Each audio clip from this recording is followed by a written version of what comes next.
तो आज की वीडियो में बात करने वाले हैं आपके ओ लेवल के पाइथन पेपर के 3 तरीके के सॉल्यूशंस के बारे में। मैंने यहाँ पर स्क्रीन पर एक प्रोग्राम लिख रखा है, write a program to check the given number is Armstrong और नॉट। यानी यूजर के द्वारा एंटर किया गया नंबर एक आर्मस्ट्रांग नंबर है या नहीं है, उस प्रोग्राम को हम 3 तरीके से लिख सकते हैं। या कहा जाए तो पाइथन के मोस्ट प्रोबेबली जो पाइथन प्रोग्राम्स होते हैं उन सभी प्रोग्राम को हम 3 तरीके से मेंशन कर सकते हैं। पहला सिंपल रूप में प्रोग्राम लिखा जाए, एक तरीका होता है। दूसरा फंक्शन के द्वारा, यानी फंक्शन को डिफाइन करके हम एक प्रोग्राम लिख सकते हैं। और repeated by the user choice, आपका प्रोग्राम जो है वो रिपीट करे यूजर चॉइस के आधार पर। तो इस तरीके से भी हम पाइथन प्रोग्राम को यहाँ पर लिख सकते हैं। तो अगर इन तीनों मेथड को हमें क्लैरिफाई करना है तो ये वीडियो आपके लिए बहुत इंपॉर्टेंट होने वाली है, इसलिए इस वीडियो को अंत तक जरूर देखिएगा।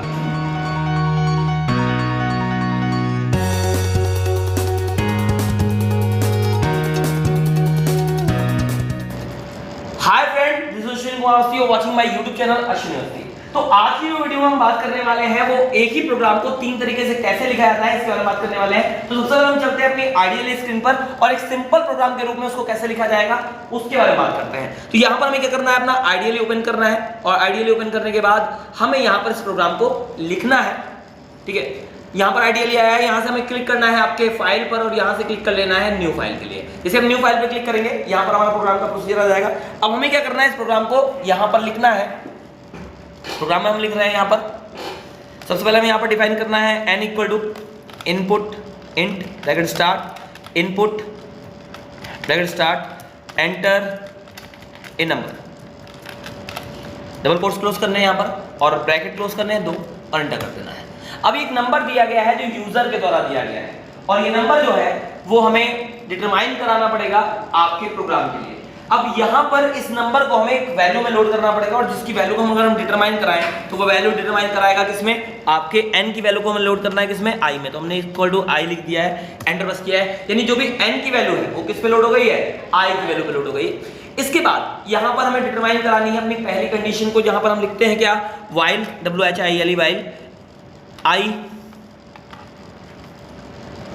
while while स्पेस रहेगा यहाँ पर और लिखा जाएगा i is greater than 0, colon लगाएंगे हम, एंटर करेंगे। यानी हमने यहाँ पर कंडीशन मान ली है कि i की वैल्यू जब तक 0 से ज्यादा रहेगी तब तक क्या होगा, प्रोग्राम चलता रहेगा। ये चीज हमने यहाँ डिटरमाइन कराई है कि जब तक आपकी i की वैल्यू 0 से ज्यादा होगी तब तक क्या होगा, प्रोग्राम चलेगा। अब इस प्रोग्राम के चलने पर जो प्रोसीजर आएगा, एक और चीज हमें यहाँ डिटरमाइन करानी पड़ेगी, हमें एक वैल्यू लेनी पड़ेगी टोटल की। एक और हम मानेंगे टोटल, और टोटल में मैंने आपको बता रखा है कि टोटल में हमेशा 0 डिटरमाइन होता है और जब हम मल्टीप्लाई लेते हैं यानी मल्टीप्लिकेशन करनी होती है तो हमें क्या करना होता है, 1 ले लेते हैं। तो यहाँ पर हमारा फिलहाल टोटल भी हमने डिटरमाइन करा लिया और यहाँ पर आकर हमें क्या करना है, चेक करना होगा आपकी वैल्यू को। तो यहाँ पर हमें क्या करना है, एक वैल्यू ले लेनी है, क्या, डिफरेंस, या फिर हमारी डिजिट ले लेना, DIGIT। डिजिट इक्वल टू क्या होगी हमारी, या डिजिट जो डिटरमाइन कराने वाले हैं वो क्या होगी, वो होगी i मॉडलेस 10। ठीक है, i को हम डिवाइड करेंगे किससे, 10 से, जो भी रिमाइंडर बचेगा वो वैल्यू हमारी होगी और उस वैल्यू का हमें डिटरमिनेशन करना होता है क्यूब के रूप में, यानी क्यूब हमें निकालनी होती है, वैल्यू के रूप में निकालना होता है। तो यहाँ पर हम टोटल को डिटरमाइन कराने वाले हैं। अब टोटल का जो नया फॉर्मूला होगा वो क्या होगा, यहाँ पर हम टाइप करेंगे TOT इक्वल टू क्या, TOT प्लस का सिंबल लगेगा, ब्रैकेट स्टार्ट होगा और जो भी हमारी डिजिट आई है, DIGIT डिजिट आई है उसका हमें क्या निकालना पड़ेगा, हमें पावर निकालना पड़ेगा। इसलिए डिजिट पावर के लिए हम यूज करते हैं एक्सपोनेंट को, यहाँ से हमने एक्सपोनेंट लगाया और मल्टीप्लाई कर दिया कितना से, 3 से, ब्रैकेट क्लोज कर लिया। तो यहाँ पर सीधी सी बात है कि जो भी आखिरी की वैल्यू बची होगी उसका क्या निकलेगा, पावर निकलेगा और हमारे यहाँ पर डिटरमाइन करेगा। इसके बाद हमें यहाँ पर फिर से i की वैल्यू को डिफाइन करना पड़ेगा, इसलिए i इक्वल टू क्या होगा, i फ्लोर डिवीजन 10 यूज करेंगे हम, क्योंकि हमें डेसिमल प्लेस नहीं चाहिए होंगे डिवाइड करने के बाद, इसलिए हम यहाँ फ्लोर डिवीजन 10 ले लेंगे। 10 लेने के बाद हमें नीचे आना पड़ेगा और हमें अपनी नई वैल्यू को डिटरमाइन कराना पड़ेगा। यहाँ पर हमें चेक करना पड़ेगा इफ क्या आपका जो वैल्यू है, कौन, हमारी जो TOT की वैल्यू है, TOT इज इक्वल टू कितना, आपके n के बराबर होती है। अगर हमारे TOT की वैल्यू n के बराबर होती है तो ये क्या कहलाएगा, ये हमारा आर्मस्ट्रांग नंबर कहलाएगा। इसलिए हमें यहाँ पर डिटरमाइन कराएंगे, एंटर प्रेस करेंगे यहीं पर और लिख देंगे प्रिंट में, क्या, प्रिंट में लिखा जाएगा n कॉमा डबल कोट्स के अंदर is a Armstrong number, double quotes close करेंगे, ब्रैकेट क्लोज करेंगे। ये हमारा डिटरमिनेशन हो गया कि n जो है वो एक आर्मस्ट्रांग नंबर है और यहाँ पर a को हमें कैपिटल कर लेना है। सो दैट्स व्हाई हम यहाँ पर आ जाते हैं वापस से और a को क्या कर लेते हैं, कैपिटल कर लेते हैं। इसी प्रिंट कमांड को हमें कॉपी कर लेना है, क्योंकि अभी हमें एल्स में डिटरमाइन कराना पड़ेगा कि ये आर्मस्ट्रांग नंबर नहीं है। एंटर करेंगे, पीछे आएंगे और एल्स यहाँ पर लिखेंगे, कॉलन करेंगे, एंटर करेंगे, पेस्ट कर देंगे और यहाँ पर हम लिख देंगे किसको, आपके इज नॉट एन, और यहाँ पर भी एन आर्मस्ट्रांग लिख देते हैं, इस जगह भी हमने एन लगा दिया। ठीक है, ये हमारा प्रोग्राम हो गया। अब इस प्रोग्राम को हमें सेव करना है, कंट्रोल एस प्रेस किया हमने और यहाँ पर हम डेस्कटॉप पर इसको सेव कर लेते हैं, जिसमें हमें विजिबिलिटी हो जाए, प्रोग्राम चलाने में आसानी रहे। यहाँ पर हम नाम दे दिया इसको क्या, आर्मस्ट्रांग, और इसको सेव कर दिया। सेव करने के बाद हम एक बार इसको रन करा के देख लेते हैं। F5 हमने प्रेस किया तो आपके स्क्रीन पर आ गया कि नंबर हमें एंटर करना है, तो नंबर हमने दे दिया इसको 153। जैसे कि आप जानते होंगे कि 153 जो है वो एक आर्मस्ट्रांग नंबर है। एंटर प्रेस करते ही क्या होगा, हमारा आंसर आ जाएगा 153 इज एन आर्मस्ट्रांग नंबर। फिर हमने इसको क्लोज करना है और यहाँ पर फिर से इसको रन कराना है और इस बार हम कोई ऐसी वैल्यू देंगे जो आर्मस्ट्रांग नंबर ना हो, लाइक 2 3 4। एंटर प्रेस किया हमने यहाँ पर कि 234 जो है वो आर्मस्ट्रांग नंबर नहीं है। तो प्रोग्राम हमारा कंप्लीट हो गया। और ये जो प्रोग्राम हमने लिखा है वो अगर देखा जाए तो हमारे किस फॉर्म में है, हमारे सिंपल प्रोग्राम के रूप में है। ये जो हमारा पहला वाला क्वेश्चन था सिंपल प्रोग्राम के रूप में लिखना था, तो हमने इसको लिख लिया। यानी अगर क्वेश्चन इसी प्रकार से आपको दिया जाए जो आपकी स्क्रीन पर विजुअल हो रहा है कि अगर इतना ही क्वेश्चन दिया जाए तो आप इसको इस तरीके से लिख सकते हैं, जो मैंने लिख के आपको बताया। अब आया था डिफाइन ए फंक्शन। आपको क्या करना है, फंक्शन को डिफाइन करके आर्मस्ट्रांग नंबर चेक करना है कि वो आर्मस्ट्रांग नंबर है या नहीं है। ऐसी कंडीशन में आपके प्रोग्राम का थोड़ा सा लुक और बदलेगा और आपका प्रोग्राम जो है वो सेकंड फॉर्म में चलने लगेगा।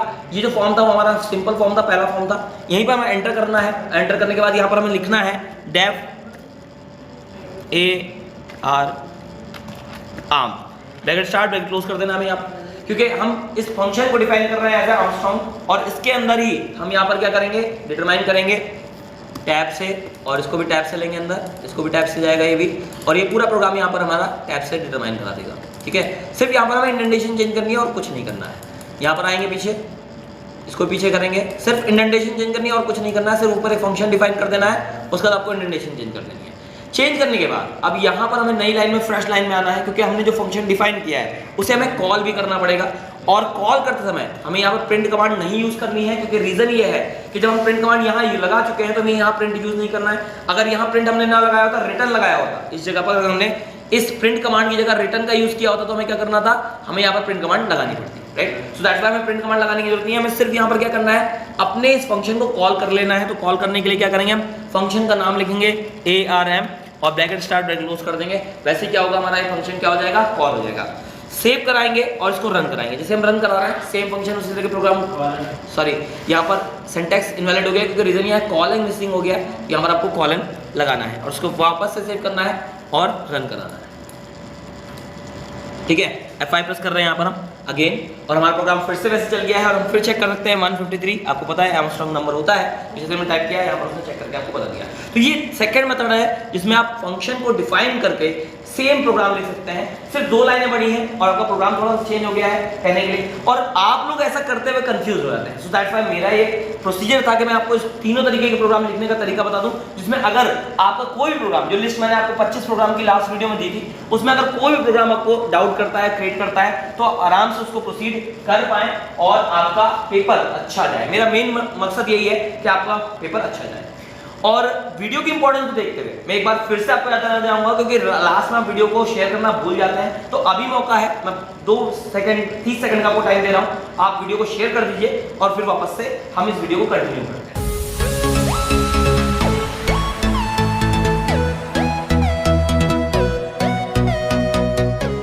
तो आपने वीडियो को शेयर कर दिया है, आशा करता हूं कि आपने वीडियो को शेयर कर दिया होगा। नहीं किया तो भी अच्छी बात है, बहुत बहुत शुक्रिया आपका, और अगर कर दिया है तो बहुत बहुत शुक्रिया, जिसमें ऐसी वीडियो किसी के पास जाने से ना रह जाए, इसलिए मैं शेयर करने को लगातार आपसे बोलता हूं। और एक बात और, छोटी सी बात है, बहुत छोटी सी चीज है, लाइक करना। लाइक बटन आपको सामने दिखाई पड़ रहा है, उसको लाइक जरूर करिएगा, क्योंकि लाइक करने से हमारा मनोबल बढ़ता है और ऐसी वीडियो में लगातार लाने की कोशिश करते रहते हैं, तो लाइक जरूर करिएगा। चलिए आगे बढ़ते हैं। तीसरा जो प्रोसीजर, जो टॉपिक मैंने आपको तीसरा दिया था, वो दिया था रिपीटेशन। मतलब साफ है कि यूजर चॉइस पर ये प्रोग्राम सेम प्रोग्राम रहेगा। अभी क्या होता है, प्रोग्राम एक बार चलता है और रुक जाता है। अगर आप चाहते हैं कि प्रोग्राम को बार बार रिपीटेशन करानी है, तो आप रिपीटेड बाय यूजर चॉइस यहां पर यूज करेंगे, और इसके लिए भी आपकी कुछ लाइनें चेंज होंगी और बाकी प्रोग्राम सेम वैसा ही रहेगा जैसा होता है। ठीक है, क्या करना है समझ लेते हैं। इस प्रोग्राम के बाद क्वेश्चन आपने समझ लिया है कि हम repeated program by user choice पे चलने वाले हैं। तो यहाँ पर हम वापस से आइडियल पे जाते हैं और यहाँ पर आने के बाद हमने जो फंक्शन डिफाइन किया था, इस फंक्शन को थोड़ा सा हमें बदलाव करेंगे और यहाँ पर क्या होगा, हम इसको हटाएंगे और यहाँ पर लिखेंगे पहले क्या, ch इक्वल टू क्या, डबल कोट्स के अंदर y लिख देना है, डबल कोट्स क्लोज करने हैं और उसके बाद नीचे आना है। नीचे आने के बाद यहीं पर हमें डिफाइन कर देना है किसको, आपके while को, while while ch is equal to double quotes के अंदर y डबल कोट्स क्लोज। देखिए पहला y जो मैंने लिया है वो स्मॉल में लिया है, आपको ध्यान रखना है क्योंकि हमें नहीं पता है कि यूजर कौन सा y देने वाला है, वो स्मॉल टाइप y टाइप करेगा या कैपिटल टाइप करेगा। सो दैट्स व्हाई हम यहीं पर दोनों y को डिफाइन करेंगे, स्मॉल v और कैपिटल v, जिसमें आपका प्रोग्राम कभी भी एरर ना करे, क्योंकि जो एग्जामिनर है वो इस चीज को देख सकता है, चेक कर सकता है। आपने स्मॉल y दिया और समझ जाएगा कैपिटल y पे क्या होगा, प्रोग्राम एरर कर जाएगा, आउटपुट गलत दे देगा। सो दैट्स व्हाई यहां पर क्या करना है, आपको और लगाना है और यहीं पर ch इक्वल टू क्या लिख देना है, डबल कोट्स के अंदर कैपिटल Y लिख देना है, जिसमें आपका प्रोग्राम कभी एरर ना करे, कभी मिस्टेक ना करे। ठीक है, ये आ गया आपका। इसके बाद यहां लगेगा आपका कॉलन, और कॉलन लगने के बाद इंडेंटेशन सेम रहने वाली है जो आपके सामने है। ठीक है, सेम इंडेंटेशन चलेगी, सारा का सारा ये चलेगा।